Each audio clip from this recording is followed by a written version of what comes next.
వినాయక చవితి ఆధ్యాత్మికత ఆత్మజ్ఞాన రూపంలో విశ్లేషణ. వినాయక చవితిని కేవలం మనం ఒక బాహ్య పూజగా, విగ్రహ పూజగా, నిమజ్జనముగా చూడకూడదు. అదొక లోతైన ఆధ్యాత్మికత ఆత్మజ్ఞానపు పండుగ. మనలోని అంతర్గత సత్యాన్ని వెలికితీసే ఒక ఆత్మీయ యజ్ఞం.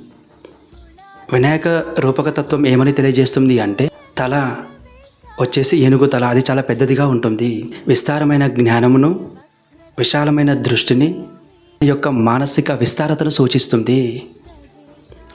కళ్ళు వచ్చేసి చాలా చిన్నవిగా ఉంటాయి. అవి ఏకాగ్రత, ధ్యానంలో అంతర్గత దృష్టిని సూచిస్తుంది. చెవులు చాలా పెద్దవిగా ఉంటాయి. అవి తక్కువగా మాట్లాడటం, ఎక్కువగా వినటం, శ్రద్ధతో సత్యాన్ని స్వీకరించడం అనే దానిని సూచిస్తుంది. నోరు చిన్నదిగా ఉంటుంది.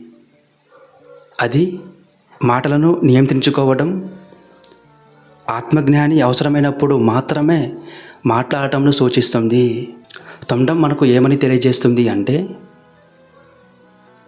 స్థూలం, సూక్ష్మం ఈ రెండింటిని సమంగా అర్థం చేసుకునే జ్ఞానం. అంటే ఆత్మజ్ఞాని జీవితంలో చిన్న చిన్న విషయాలను, విశ్వసాయి లాంటి గొప్ప గొప్ప విషయాలను సమంగా చూడగలగడంను సూచిస్తుంది. గణపతి చేతిలో లడ్డు ఏమని తెలియజేస్తుంది అంటే, ధ్యానం, జ్ఞానం, సద్గుణం మార్గంలో నడిచే వారికి చివరిగా లభించేది ఆత్మానందం అనే తీపి ఫలం అని లడ్డు సూచిస్తుంది. మూషిక వాహనం అంటే వినాయకుడి యొక్క వాహనం అని అర్థం. మూషికం అంటే ఇక్కడ ఎలుక. ఈ ఎలుక మనసు చాలా చంచలమైనది. అది ఎప్పుడూ పరిగెడుతూ ఉంటుంది. మన మనసు కూడా చాలా చంచలమైనది. అది ఎప్పుడూ పరిగెడుతూ ఉంటుంది. ధ్యానం ద్వారా మన మనసును అదుపులో ఉంచుకోవచ్చు అని సూచిస్తుంది. చివరగా నిమజ్జనం. విగ్రహాన్ని మనం మట్టితో తయారు చేస్తాం. దానికి ప్రాణప్రతిష్ఠ చేసి కొన్ని రోజులు పూజలు చేసి సమయం అయిపోగానే తీసుకువెళ్ళి నదిలో వేసేస్తాం.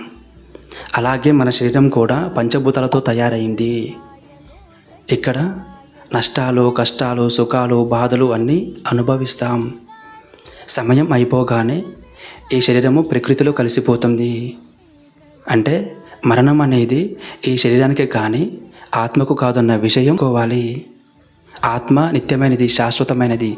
అది ఎప్పుడు ఉంటుంది అన్న ఎరుకలోకి మనము రావాలి.